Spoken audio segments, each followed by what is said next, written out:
नमस्कार दोस्तों, welcome to our channel लोक सेवा exams powered by white board star learning app. कैसे हैं दोस्तों, कैसे चली आप सबकी पढ़ाई, आप सबकी तैयारी जो आरआरबी की जो वैकेंसी है staff and welfare inspector, I hope आप सभी की अच्छे से प्रिपरेशन चल रही होगी। ठीक है दोस्तों, तो उसी के रिगार्डिंग दोस्तों ये वीडियो है जिसमें कि हम लोगों ने बहुत सारी इनिशिएटिव देख रहे हैं, जैसे कि daily quiz, test series, e book, topic wise MCQs। ये हमारा जो दोस्तों ऐप है, आपको पता हो जिन्होंने डाउनलोड किया होगा, white board star learning app. ठीक है, राइट। इसमें बहुत सारे ऑप्शन हैं, देखिए ई बुक है, क्लासेज भी अपलोड हैं बहुत सारे, राइट। इसी तरह से टेस्ट सीरीज में जाएंगे तो आपको practice quiz in English, test series in Hindi, daily practice quiz in Hindi, topic wise MCQs Hindi specially, ठीक है, प्रीवियस ईयर पेपर्स। सबसे बड़ी बात है, ये प्लेटफॉर्म पर आपको हिंदी और इंग्लिश दोनों लैंग्वेज में सेपरेट कंटेंट मिलेगा, राइट। तो आपको लैंग्वेज की कोई इशू नहीं है, आप हिंदी मीडियम से तैयारी कर रहे हैं तब भी मिल जाएगा। ठीक है, चलो, so without wasting much time हम लोग दोस्तों पिछले वीडियो में प्रीवियस ईयर पेपर्स बहुत इंपॉर्टेंट है, तो 2015 का जो staff and welfare inspector exam हुआ था, ठीक है, यहाँ पे देखिए प्रीवियस ईयर पेपर्स, ठीक है, तो उसका डिस्कशन किया था हमने, 10 क्वेश्चन देखा था। आज हम लोग 11वें क्वेश्चन से स्टार्ट करेंगे, ठीक है, यहाँ अपलोड है, राइट। चलो ठीक है, तो ये देखिए हमने ऑलरेडी इसको अटेम्प्ट किया हुआ था, जो प्रीवियस ईयर पेपर था ऑलरेडी मैंने अटेम्प्ट कर रखा है। तो ये रिव्यू आंसर्स में जाएंगे आप, राइट। तो रिव्यू आंसर्स पे जाएंगे तो क्या होगा, आप यहाँ पे क्वेश्चंस देख सकते हैं एक बाई एक करके, राइट। तो हम लोगों ने क्या 10 क्वेश्चन ऑलरेडी देख लिया है, तो I will start from 11th, right. ठीक है, समझ गए। चलो आगे बढ़ते हैं हम, 1 मिनट जस्ट,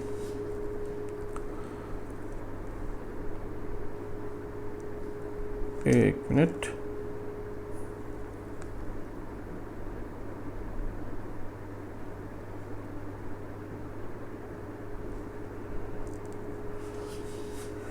राइट, इस पे जाएंगे आप, देखिए यहाँ पे रैंक भी आती है, उसके बाद आप क्या 1 बाई 1 क्वेश्चन भी अटेम्प्ट कर सकते हैं, right.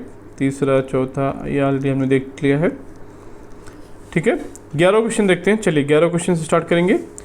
As per the payment of bonus amendment bill 2013 which section of the principal act, principal मतलब जो ओरिजिनल एक्ट था, payment of bonus act 1965 was proposed as omitted, ठीक है। तो बोनस जो भुगतान संशोधन अधिनियम 2013 के अनुसार जो उसमें किस धारा को हटाने का प्रस्ताव किया गया था, ठीक है। ऑप्शंस क्या है, सेक्शन 11, सेक्शन 12, सेक्शन 13, सेक्शन 14। तो इसका आंसर क्या है दोस्तों, सेक्शन 12 को उसमें हटाने का प्रावधान किया गया था, प्रस्तावित किया गया था। ओके, तो 2015 में ये सारे क्वेश्चंस आए थे उस टाइम, ठीक है। चलो 12वां क्वेश्चन देखते हैं, 12th question. As per the minimum wages act 1948 an adolescent defined as one who has attained, मतलब न्यूनतम मजदूरी अधिनियम 1948 के अनुसार किशोर की परिभाषा क्या है, एडोलसेंट उस व्यक्ति रूप में कही है। तो ऑप्शन देखिए, completed is 13th year age but not completed 18th year, completed is 14th years of age but has not completed his 18th year, ठीक है, completed his 14th year but not completed 21st year, completed his 13 year but not completed 21st year, right. तो आपको पता है दोस्तों जो adolescent की definition क्या है, 14 से 18 साल के बीच जो भी बच्चा है, जो भी काम करने वाला है, ठीक है, उसके हिसाब से ये क्या होगा, एडोलसेंट की डेफिनेशन होगी। तो इसका आंसर क्या है, B, right. Who has completed 14 years age but not completed his 18th year, right. तो आंसर क्या हो जाएगा उसका बी। चलिए आगे बढ़ते हैं, 13। The amount of gratuity payable to an employee under the payment of gratuity act on date shall not exceed, gratuity का मैक्सिमम लिमिट कितना है पूछ रहा है, ठीक है। उसने तो ये क्वेश्चन पूछा गया था दोस्तों कब, 2015 में। तो 2015 में जो था वो लिमिट था उसका दोस्तों 5 लाख, राइट। 2015 में इसका जो लिमिट था वो 5 लाख था, राइट। तो जो बढ़ा के अभी तो फिलहाल उसकी जो लिमिट है 20 लाख है, ठीक है। तो इसका आंसर आई थिंक दोस्तों थोड़ा सा मुझे डाउट है, इसका 10 लाख शायद है। 2015 में उसका जो लिमिट था it was 10 lakh, now it has, थोड़ा सा ये आंसर रॉन्ग है, इसको देख लीजिएगा, इसका आंसर डी होना चाहिए, राइट। तो इसका आंसर क्या है, डी है दोस्तों, ये थोड़ा सा यहाँ मिस्टेक है, राइट। तो 10 लाख था 2015 में, 2015 से इसको बढ़ाकर अभी फिलहाल जो राइट नाउ इसकी लिमिट कितना है ग्रेचुटी का मैक्सिमम 20 लाख, 20 लाख रुपए, राइट। 14वां क्वेश्चन देखते हैं, 14th question. Section 18 of maternity benefit act deals with, मैंने आपको बताया था ऑलरेडी, ये चीज़ें देखी थी कि जो एक्ट्स हैं उसमें जो सेक्शंस भी बहुत इंपॉर्टेंट है। तो मैटरनिटी बेनिफिट एक्ट में जो सेक्शन 18 है वो किस चीज़ से रिलेटेड है, राइट।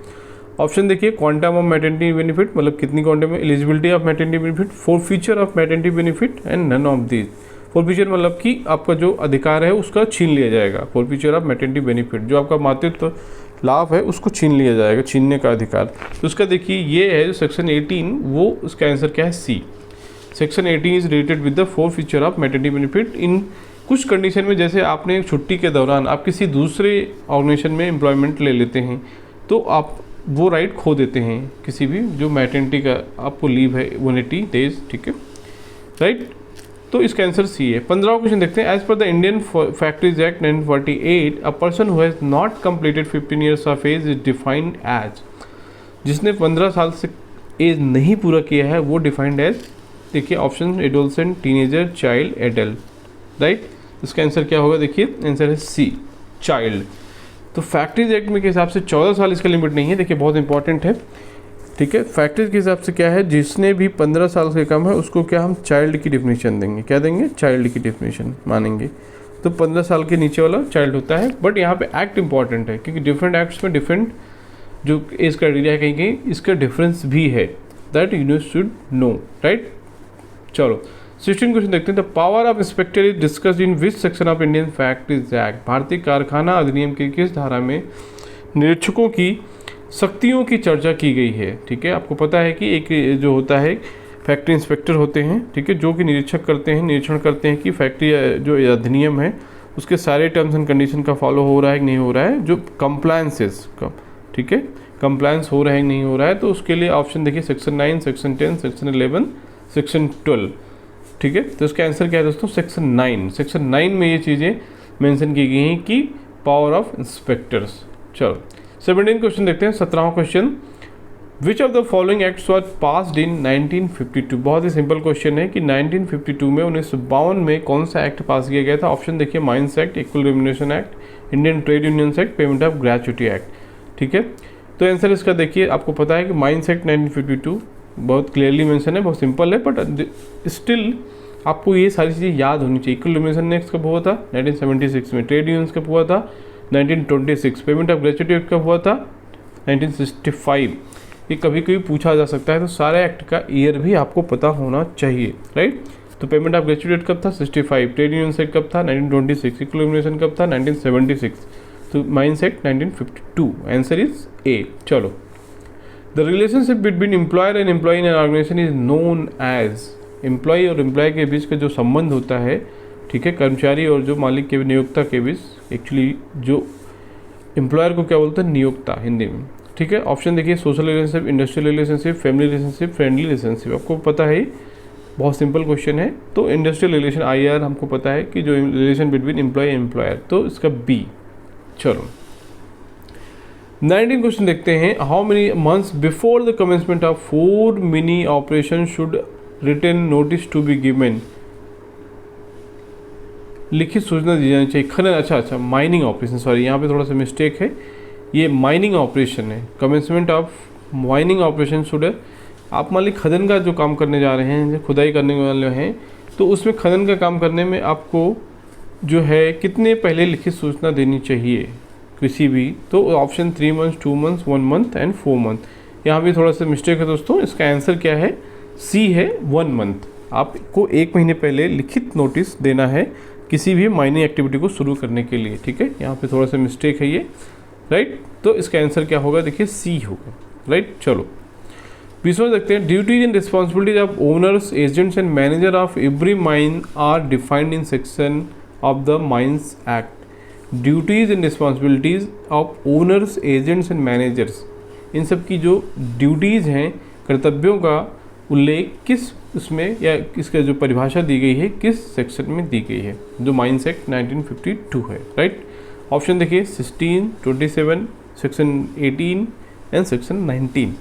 इसका आंसर क्या है, सेक्शन 18। सेक्शन 18 में सारी चीज़ें डिफाइन की गई हैं, राइट। सेक्शन 18 में क्या है, इसको डिफाइन किया गया है कि इसमें क्या क्या इसके हो सकते हैं, राइट।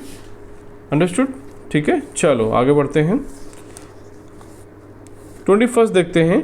21 में देखिए, the ALU arithmetic logic unit of a computer normal contains a number of high speed storage element called, ठीक है, आपको पता है कि ALU में क्या होते हैं, रजिस्टर्स होते हैं जो हाई स्पीड क्या होते हैं, मेमोरी स्टोरेज के लिए यूज किए जाते हैं, राइट। तो इसका आंसर बी। 22वां क्वेश्चन देखते हैं 22nd, which section of the factories act 1948 is the appointment of safety officer mandated. Safety officer किस सेक्शन में मैंडेटेड किया गया है, ठीक है। तो अच्छा क्वेश्चन है ये, आपको इसको बताना है कि सेफ्टी ऑफिसर किस उसमें मैंडेटेड किया गया है, राइट। तो इसका आंसर क्या है, देखिए इसका आंसर है बी, 40B। ओके, 40B में जो सेफ्टी ऑफिसर का प्रोविज़न है दोस्तों, उसमें ये चीज़ें मैंडेट की गई हैं, राइट, अंडरस्टूड।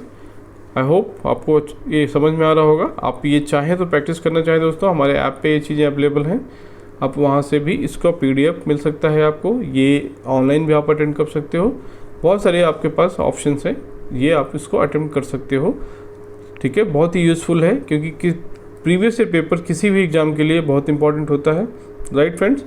तो प्लीज़ जाके इसको देखिए, इसको अटेम्प्ट करिए, ठीक है। चलो अगला क्वेश्चन देखते हैं 23rd क्या है, देखिए दोस्तों 23rd है, 1 मिनट,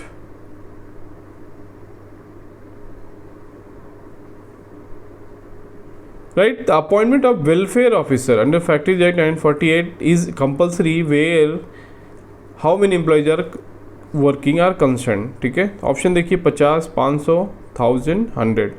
तो इसका आंसर दोस्तों सी, जहाँ पर भी किसी भी फैक्ट्री में अगर वहाँ पर 1000 से ज़्यादा एम्प्लॉई हैं तो वहाँ पर एक वेलफेयर ऑफिसर होना चाहिए, राइट। कितना, वहाँ पे एक वेलफेयर ऑफिसर होना चाहिए, अंडरस्टूड, समझ गए। चलो 24 देखते हैं दोस्तों, 24th क्या है, the trade unions India are govern by which of the following act, ठीक है, सॉरी ये थोड़ा सा मिस्टेक है इसमें, ओके ठीक है।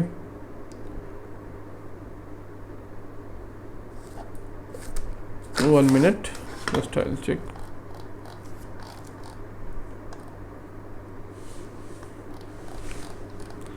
राइट, ठीक है। तो in section of the factory safety officer mention है, सेफ्टी ऑफिसर केस में 40B में है, ठीक है। चलो ये वेलफेयर ऑफिसर का दोस्तों जो है, वेलफेयर ऑफिसर का उसमें ये इसका आंसर दोस्तों 500 ओनली, ठीक है। इसका आंसर बी है, थोड़ा सा मिस्टेक है, 500 वर्कर्स होने चाहिए, तो वेलफेयर ऑफिसर मैंडेटरी है as per the rule, right.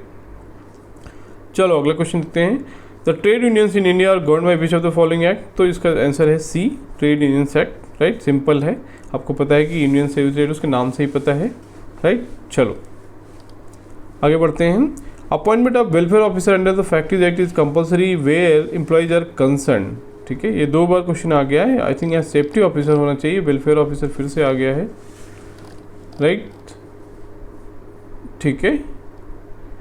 तो वो देखिए इसका वेलफेयर ऑफिसर का ये करेक्ट है, यहाँ पे 500 होंगे, सेफ्टी ऑफिसर के केस में इसका आंसर तो होगा 1000, ठीक है।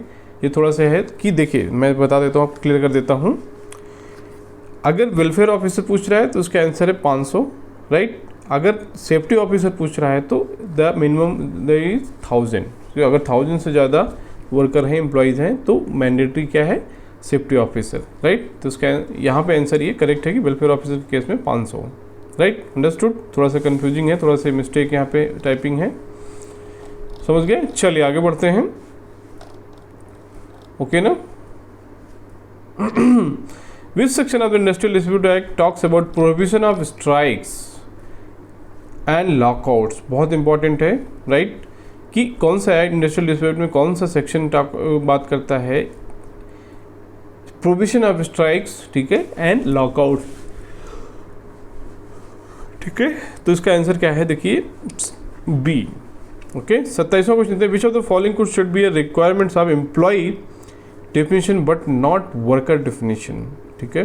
तो एम्प्लॉय देखिए ऑप्शन क्या है, mutuality of obligations, control, personal service और कॉन्ट्रैक्ट। तो म्यूचुअलिटी ऑफ ऑब्लिगेशंस तो ये हो गया रिक्वायरमेंट ऑफ एम्प्लॉय है, but not of worker, right. 28 देखिए, which of the following is not a category of work specified in national minimum wages act for the purpose of calculating आवर्सली pay, okay. कौन सा इसमें नहीं define, देखिए, right, पूछ रहा है। The time work that is paid by reference to the time worked, salary hours where there are suitable basic hours written for annual basic salary, output work that is paid wholly reference to the number of piece, over time work, ठीक है। तो इसका answer देखिए B है दोस्तों, जो नहीं include है इसमें, not specified. Salary hours work ऐसा कुछ डिफाइन नहीं है। चलो 29 क्वेश्चन देखते हैं। Which of the following absorbs the employer's liability under the maternity benefit act and workman's compensation act? दोनों को कौन कंबाइन कर लेता है? कौन कौन सा एक्ट है? Maternity benefit act and workman's compensation act, ठीक है। दोनों को मिला के कौन सा प्रोविजन होता है? तो एम्प्लॉय प्रोविडेंट फंड तो नहीं होगा, प्रोविडेंट फंड में तो प्रोविडेंट से रिलेटेड चीज़ें हैं। इंडस्ट्रियल एम्प्लॉयमेंट स्टैंडिंग ऑर्डर्स भी नहीं होगा। तीसरा क्या है कि employee state insurance act, ESIC, okay. Industrial dispute act last option. तो इसका आंसर क्या है? सी, क्योंकि ESI में दोनों प्रोविजन है दोस्तों, ठीक है। उसमें मैटरनिटी बेनिफिट भी मिलता है उस वर्कर को, और उनको कुछ केस जाए, एक्सीडेंट हो जाए या कुछ परमानेंट डिसेबिलिटी हो जाती है तो उस केस में कंपनसेशन भी मिलता है as per the ESI act, right. Answer उसका हो जाएगा ESI। चलो तीसरा क्वेश्चन देखते हैं, 30th क्वेश्चन, ठीक है। Any amount due from employer under settlement and award can be recovered from the procedure laid in, ठीक है। तो ऑप्शन देखिए क्या, standing order, section 15 of the payment of wages act, minimum wages act and section 30C of industrial dispute act. Option पूछ रहा है कि under settlement and award. Settlement award मतलब किस केस में होगा कि जब कुछ इश्यूज होंगे, ठीक है, समझ गए। सेटलमेंट और ये अवार्ड की स्थिति कब आएगी? जब वहाँ पे कुछ इश्यूज होंगे एम्प्लॉयर के बीच। तो इसका मतलब कि ये किससे रिलेटेड है? इंडस्ट्रियल डिस्प्यूट है। कॉमन सेंस से भी आप ये क्वेश्चन मार्क कर सकते हो, राइट। तो इसका आंसर क्या है? D, section 33C is related with this award and settlement, right. चलो 31st देखते हैं। The every inspector appointed under the maternity benefit act shall be deemed to be a public servant within the meaning of section 21 of IPC is laid down in this section of the said act, ठीक है, समझ गए। तो inspector appointed under the maternity benefit act shall be deemed to public servant. तो क्या option देखिए, section 14, 15, 16 and 17। तो इसका आंसर क्या है? 16, सेक्शन 16, ठीक है। सेक्शन 16 ऑफ द मैटरनिटी क्या बोलता है कि every inspector appointed under act deemed to be a public servant, right, ठीक है। चलो आगे बढ़ते हैं। 32nd क्वेश्चन देखते हैं। A member of corporation, the standing committee or medical benefit council under the employee state insurance act 1948 shall cease to be a member of the body if he fails to attend consecutive meeting thereof under normal circumstances that he is not given re-membership etc, ठीक है। कितनी meeting ऐसा जो attend नहीं करते हैं तो they will be cease to be a member of that body, मतलब वो मेंबर उससे हटा दिए जाएंगे। ऑप्शन देखिए 3, 7, 5 and none of the these. तो 3 मीटिंग, अगर if you are a member of corporation is not attending consecutively 3 meetings, then he will be ceased to be a member of that committee, that body, right। चलो 33 question देखते हैं। 30, ठीक है।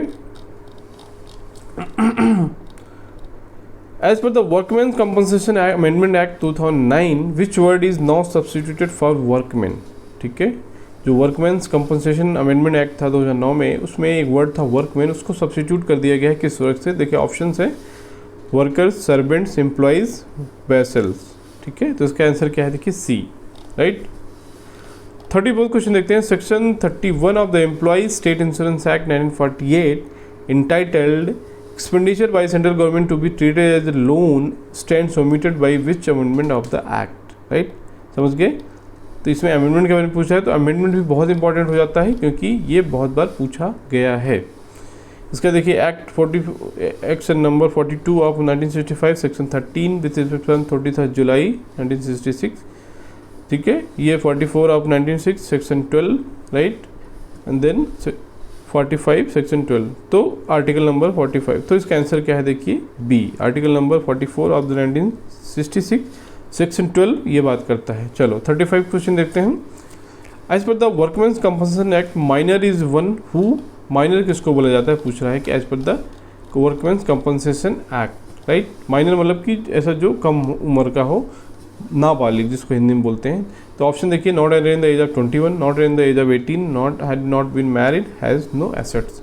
तो option क्या है इसका? एट 18, 18 साल से कम को नॉर्मल केस में भी 18 साल ही बोला जाता है, तो he will be minor in this case. तो आंसर इज बी। चलो 37 क्वेश्चन देखते हैं। Under the payment of gratuity act, a teacher working in a private recognise private government recognise school, ठीक है।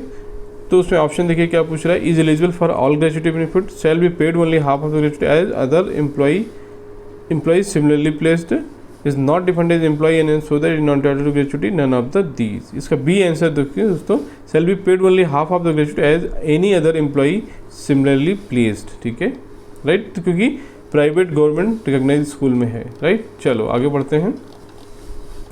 30th क्वेश्चन देखते हैं, which of the following is not a basis for bridging a gap in continuity, ठीक है। Option देखिए, where employee is capable of work through sickness illness, where the employee is absent from the work on account, where the employee is absent from the work under circumstances such as that by arrangement और custom he is regarded as continuing in the employment of his employer for any period, ठीक है, समझ गए। Answer क्या है, employee is terminated for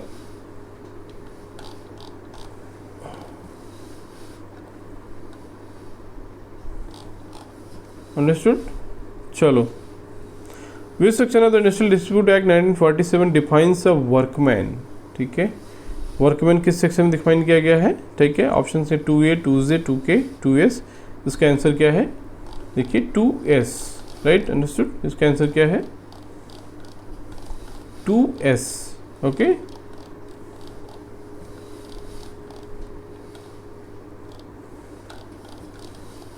thirty question देखते हैं दोस्तों, विच सेक्शन ऑफ, अच्छा ये 2S देख लिया हमने।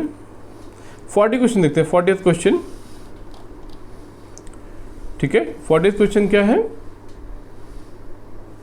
Section 17B of industrial dispute act 1947 deals B 17B, section 17B option क्या है, payment of full wages to a workman at time session of payment of full wages to a workman pending proceedings in the higher courts, ठीक है। तो इसका answer क्या है, देखिए सी is the answer, ठीक है, payment of full wages to a workman pending proceedings in the higher court, okay. 41 देखते हैं, ठीक है। 41, the term operating system means, operating system का मीनिंग क्या है, ठीक है। ऑप्शन देखिए, etcetera program is control computer working, the way computer operates, conversion of high level language into machine, the way of floppy disk. तो इसका answer क्या है, देखिए ए दोस्तों, ठीक है। चलो आगे बढ़ते हैं। Who is defined as the competent authority for the Lok Sabha in the right to information. RTI act में लोकसभा के लिए कंपीटेंट करते हैं। आपको पता है लोकसभा का हाईएस्ट पर्सन कौन होता है, उसका जो स्पीकर होता है, स्पीकर ऑफ द लोकसभा अध्यक्ष। तो ऑप्शन का prime minister, speaker, CGI, president. Answer क्या हो जाएगा इसका बी, स्पीकर, ठीक है। ये सारे एक्ट दोस्तों, आरटीआई एक्ट जितने भी हैं, trade unions act, industrial dispute है, ये सारे एक्ट का वीडियो दोस्तों हमारे ऐप पे अपलोड हो गया है, राइट। वहाँ से आप देख सकते हैं, इसका जिस्ट भी है, इसमें टॉपिक वाइज MCQs भी है, ये सारे MCQs इसमें कवर हो जाएंगे जब आप प्रैक्टिस करोगे, ठीक है, राइट दोस्तों। चलो आगे बढ़ते हैं। When did the RTI came into the force. मैंने बताया RTI का ऑलरेडी वीडियो बहुत सिंपल क्वेश्चन है। 15 जून 2005, 15 अक्टूबर 2005, 12 अक्टूबर 2005, 15 अक्टूबर 2005। इसका आंसर क्या है, पी। आपको पता होगा RTI एक्ट कब आया था, 12 अक्टूबर 2005 से, ठीक है, 12 अक्टूबर 2005। 44 देखते हैं, as per the RTI act 2005 within how much time of being asked must be provided in case of life and personal liberty. मान लीजिए कोई अर्जेंट केस है बहुत, जिसमें जीवन और मरण का है, जीवन और जो पर्सनल स्वतंत्रता की बात है, कि case of life and personal liberty. तो ऑप्शन देखिए, 15 दिन, 7 दिन, 10 दिन या 48 आवर्स। 48 आवर्स दोस्तों, विद इन 48 आवर्स आपको इसका आंसर देना है RTI का, अगर कुछ life and liberty, personal liberty से रिलेटेड है तो। कितना, 48 घंटे 2 दिन में। नॉर्मल केस में आपको जो टाइमलाइन है वो 30 डेज है, राइट। चलो 45 देखते हैं, the tier 1 of new pension scheme, government servant shall have to make a contribution of monthly salary, ठीक है, which will be deducted from salary. तो आपको क्या, इसका आंसर क्या है, देखिए D, 14%। टायर 1 में क्या है, government shall have to make, government servant को 14% कॉन्ट्रीब्यूशन देना पड़ता है, ठीक है। आपको पता है कि 14% देता है, बाकी सेंट्रल गवर्नमेंट भी देती है कितना, 10% देती है। तो टोटल मिला के कितना, 24% रहता है। इसमें थोड़ा सा लेटेस्ट अमेंडमेंट किया गया, वो आप देख लीजिएगा एक बार, राइट। चलो 46 देखते हैं, in case of government servant who leave the tier 1 of the pay pension scheme before attaining the age of 60, the mandatory immunization would be of pension wealth. आपको, अगर आप टायर 1 में हैं, गवर्नमेंट सर्वेंट हैं, अगर आप छोड़ते हैं जॉब, ठीक है, आप पेंशन के लिए अप्लाई करते हैं, ठीक है, पेंशन के लिए वो करते हैं, तो मतलब पैसे उसमें से छोड़ना चाहते हैं, तो before attaining the age of 60, अगर 60 साल से कम के उम्र में, तो आपको मिनिमम देखिए 80% जो पैसा है एक्यूमुलेट हुआ है उसको पेंशन फंड में डालना पड़ेगा, एन्युटी प्लान लेना पड़ेगा। कितना? 80% of total accumulated fund. Understood? कितना? How much? 80% of total accumulated fund. Understood? So that is the answer C. Okay, चलो आगे बढ़ते हैं। Card reader is an example of which of the following. ठीक है, batch processing system, multi programming, multitasking, none of the. आपको पता है card reader programming सब जो होते हैं ये क्या है? बैच प्रोसेसिंग की तरह होते हैं, राइट। तो इसका आंसर क्या हो जाएगा? Batch operating system, right. ठीक है दोस्तों, तो ये रहा दोस्तों हमारा जो 2015 का स्टाफ एंड वेलफेयर इंस्पेक्टर का एग्जाम हुआ था, उसका जो प्रोफेशनल एबिलिटी का पार्ट है उसमें लगभग 45 से 50 क्वेश्चन थे। तो हमने यहाँ पे देखिए 47 क्वेश्चन तक देख लिया है। कितना? 47। तो ये बहुत इंपॉर्टेंट दोस्तों, जो भी आपका जो है पुराने पेपर्स बहुत इंपॉर्टेंट होते हैं, राइट। तो हमने आपको सारे क्वेश्चन देखिए कवर करवा दिए, इसमें उसका एक्सप्लेनेशन भी बताया। अगर आपको प्रैक्टिस करना है सारे क्वेश्चन, आप जाइए हमारे ऐप पर, ऐप डाउनलोड कीजिए, जिसका लिंक डिस्क्रिप्शन बॉक्स में दिया है, लिंक डिस्क्रिप्शन बॉक्स में है, वहाँ से आप डाउनलोड करेंगे ऐप को। ऐप में आपको ये सारी चीज़ें मिल जाएंगी, एमसीक्यू फॉर्म में इसका PDF भी मिल जाएगा, राइट। और बहुत सारे कंटेंट है आपके एग्जाम के प्रिपरेशन के लिए जो हेल्पफुल है। अंडरस्टूड? ठीक है दोस्तों, चलिए, तो thank you for watching this video. See you with the next video with the new content. Thank you.